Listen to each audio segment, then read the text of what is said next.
Alright people, another day, another video with just some anime related game in the background. So, here I am scrolling on a little website again called twitter.com. I know, pretty bad move, a pretty dumb maneuver, uncharacteristically low IQ for your boy. It's true, but it is what it is. And speaking of it being what it is, what else is what it is the Hero Academia fandom being mostly comprised of either 9-year-olds or 45-year-olds, and there's no way to tell the difference. I'll give you the lowdown. So, my boy, who I've never met, Caleb Cook, who's translated the manga Hero Academia, Dragon Ball Super, and Dr. Stone, I believe. He chooses to translate one of Endeavor's line in a flashback as "damn it." I know, it's a total butchery of Endeavor's character. Endeavor would never say anything rude. You know, Endeavor, that dude who is pro eugenics. The guy that called CPS on his kid because they couldn't take a little boiling water to the face. You know that Endeavor? Yeah, I know, it's pretty nuts, right? He would never do anything like that. Except for, yes, he would. He absolutely would. And the internet went absolutely nuts, accusing Mr. Cook of intentionally slandering Endeavor's character, attributing some type of agenda of anti-Endeavor propaganda. Because you really need some propaganda to think Endeavor might be a mean guy. You know what I mean? Anyone who's seen Hero Academia or read it will know exactly what I mean. Unless, of course, you're a dumb fuck, and, you know, let's be real here, okay? You know who you are out there, guys. Right, so, I don't say all this to dredge up some drama from probably last week when I upload this. I say this because I've noticed that, there's been a growing amount of hostility towards translators for reasons I'm not quite sure of. And you know, I'm in sort of an interesting position where I am a consumer. I do put my own consumer interest ahead of, you know, broadly supporting the industry for complicated reasons that are the subject of some other video. But on the other hand, you know, I am, you know, relatively chummy with a lot of people that do work either in or adjacent to the anime industry, so, you know, I have an interesting perspective. I can definitely see both sides of the fence on this one, and let me tell you, one of them is fucking stupid. And let's go over why you're fucking dumb for hating on translators, okay? Okay, let's go. So, number one, the biggest one that honestly could be a whole hour-long video, right? You gotta get that 4Kids chip off your shoulder, okay? I'm gonna take you back in time. We're gonna turn back the clock. We are going to a place where there are no mask and no worries except for maybe the Iraq War. We have a little company named 4Kids, and they like to dub anime. And whenever they would get their hands on the anime, you can bet your ass they were gonna mangle that motherfucker. Like, you're basically hearing your favorite anime is about to get a death sentence. And that has had some really lasting effects on the anime industry. Because people kind of refuse to believe that the entire dubbing industry has moved on from 4Kids. And that's bad. Like, there's just growing skepticism that everything is 4Kids. Like, you know how video game people were with, like, Jack Thompson? Are still with Jack Thompson, and like are always concerned that like someone's gonna come for the video games, they're gonna come take our video games away, they're gonna show up, they're gonna sensitize our video games. That's how anime people are, and I guess manga too, because this is a manga issue, about with translations. They're gonna come in, they're gonna take the word darn and replace it with the word shucks. No one will ever die, they'll only be defeated. No one will have guns, they'll only point at you kind of menacingly. Because of this, anime dubbing as a practice has kind of taken the safest route possible when it comes to dubbing. So everything will kind of sound very same-ish. You hear the same voice actors, you see the same translation choices, despite the fact that When translating something from one language to another, you're not translating words, you're translating concepts. That's why, I pop off a lot about seeing "you bastard" in anime a lot, when that could be literally any whole host of negative things to say. But anime as an industry just tends to just lean towards "you bastard" or other very wooden sentences like that. And because anime fans have gotten so used to hearing anime sound like anime and having regional dialects usually handled in one particular way, when there's usually a small handful of ways you could have handled them. For example, Osakan accents being translated as Southern accents, when a lot of people would argue that it would probably be closer to a New York-like accent, but deviating from that will bring invitations from people that remember 4Kids and will accuse you of kidifying it up because Joey Wheeler did something similar to that.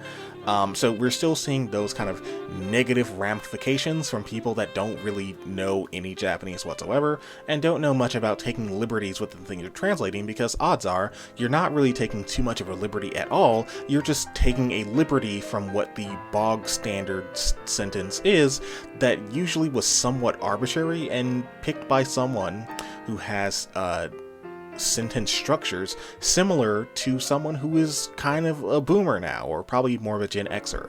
For example, you see "you bastard" a lot, and I'm a millennial. I've never said the word "you bastard."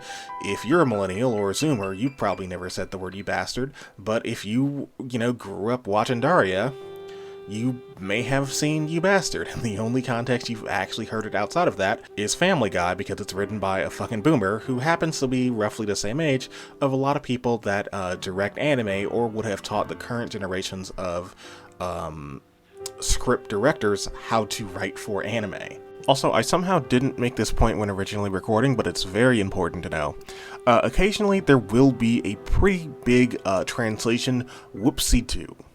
A great example of this is, I don't know what the light novel is called, but if you're mad about it, you already know which one I'm talking about, where there was a scene in the original book where the anime guy does some weird harem anime stuff and, watches the girl while she sleeps or something like that, I don't know.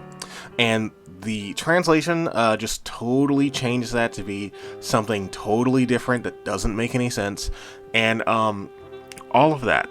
I promise you, 110%, that kind of edit is never the choice of the translator. They're just doing their job translating the text. That sort of big type of edit is done by the editorial team that was probably told to do that by someone higher up. This can also happen for things like how to handle certain characters' names, how to handle their special moves, and how to handle special terms. For example, in One Piece, there's Haki, or ambition. And initially, Funimation and Viz Media went about this as, just translating it as willpower or something to that effect. But then Toei stepped in and instructed them to specifically translate it in another way, just leaving it as is as Haki. So, just know, it's, again, not always the translator. Sometimes they just, give you what you want, and then someone else higher up will say, no, we're doing it some other way. So again, while that doesn't always happen enough to where it really damages the original work, when it does, it's usually not the translator's doing, but the Japanese owner of that property. And it's probably important to note that unless if you're very specifically Nintendo of America, translators are not employees of the company that they work at. They are just contractors, so they don't really have a whole lot of loyalty or incentive to mess with the thing that much. In fact, they especially wouldn't want to mess with it that much because they are freelancers with no job protection, so anything that they do that looks a little bit sketchy will just tarnish professional reputation, which makes it harder to get work going forward, as opposed to an employee who may just, possibly get a write-up or just get moved to a different department or taken off a particular project. Okay, back to the regular video. Alright, next up, even though that kind of was 2 points, nerds really hate it when you know something that they don't, because nerds are very prone to being the smartest person in the room, even though I've called you stupid like 8 times in this one video. And anime is very good at forging a very close and personal relationship with its reader or watcher. I keep using anime as a catch-all for anime and manga. You know what I mean. You can toss in light novels in there too. I don't care. Right, but the thing about translation is that most of the people that watch anime, well, outside of Japan anyway, don't know much Japanese or only know it relative to someone that watches a lot of TV shows.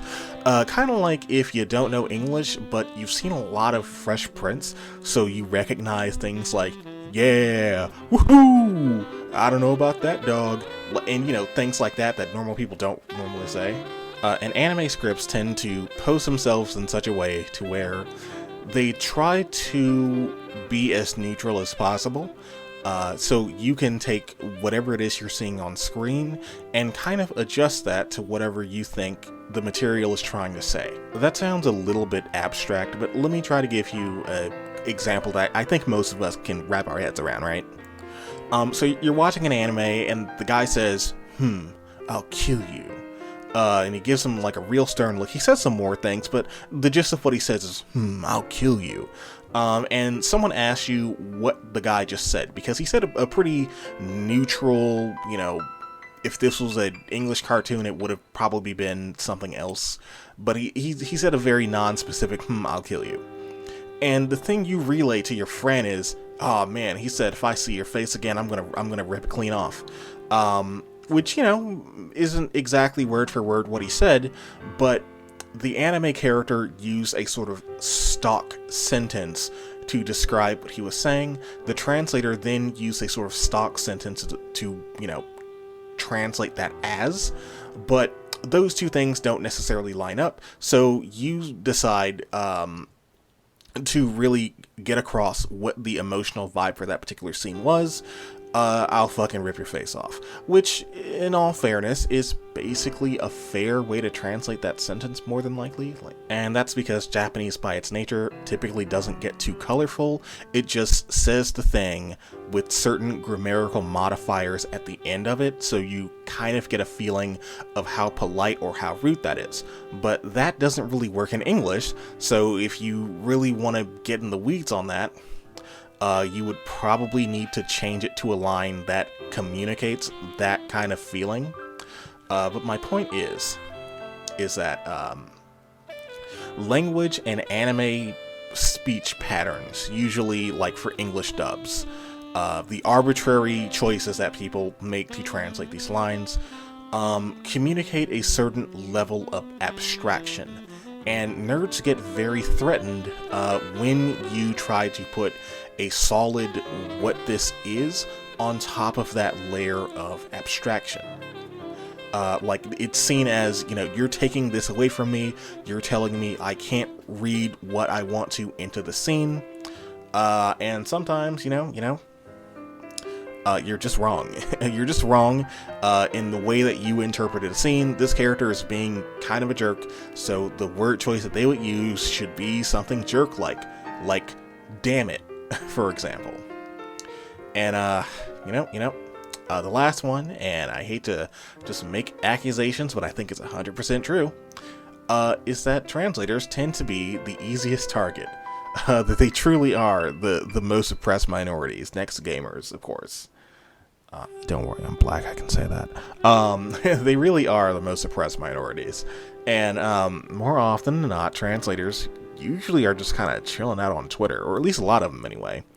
And typically, when you are a visible face that's attached to some type of larger thing, you're going to get some amount of hate for the thing, even if you had nothing to do with it. For example, like with Caleb Cook, odds are, to my understanding, Endeavor has had some type of redemption arc. I'm not there yet. I don't know. Probably. He's had some type of redemption arc, and that has lightened people's opinion of him. So having a flashback where you see him, going back to being a bastard, people go, what the? There's no way he could, what? I'm angry about seeing this. How dare they write my character the way that he would have acted in that scene? So you go on Twitter, you find whoever is the closest person to this work you can harass, and you just let them have it. And that sounds a little accusatory, but keep in mind, I'm a big Magic the Gathering guy.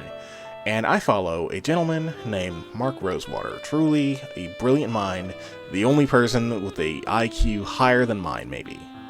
Possibly, probably not. And he's the guy that, in short, he makes the cards. He's out there crafting those cards, but people run at him with issues that are just, you know, totally unrelated to making the cards. Like, hey, Mark, I think the card stock on these suck. Not his department. Hey, how come there aren't more gay people in the cards? Again, not his department. Hey, I don't like how much these cards cost, or something like that. Again, not his department. But people kind of go to him because he's the most visible face of the Magic team. And I think the same is basically true here, where people saw that, you know, VizMedia.twitter.com or whatever is kind of just a faceless entity. But, you know, if you saw a guy who literally worked on the thing, well, you can really give him a piece of your mind. So, that's something to think about. I'm not necessarily accusing people of doing that, but I think that is the exact thing that they did, because people on the internet are just fucking stupid. If you want to prove that you're not stupid, why don't you go ahead and subscribe if you enjoyed this video, then leave a thumbs up and a comment. And if you hated the video, thumbs down and tell me, prove to me beyond a reasonable doubt how you're a fucking moron, and give me YouTube points for engagement. Okay, we're going to try to make videos more often. Many of them are just going to be me talking with some random fucking gameplay, because, you know, I have many words to say and no energy to edit. Okay, get out of here. See ya.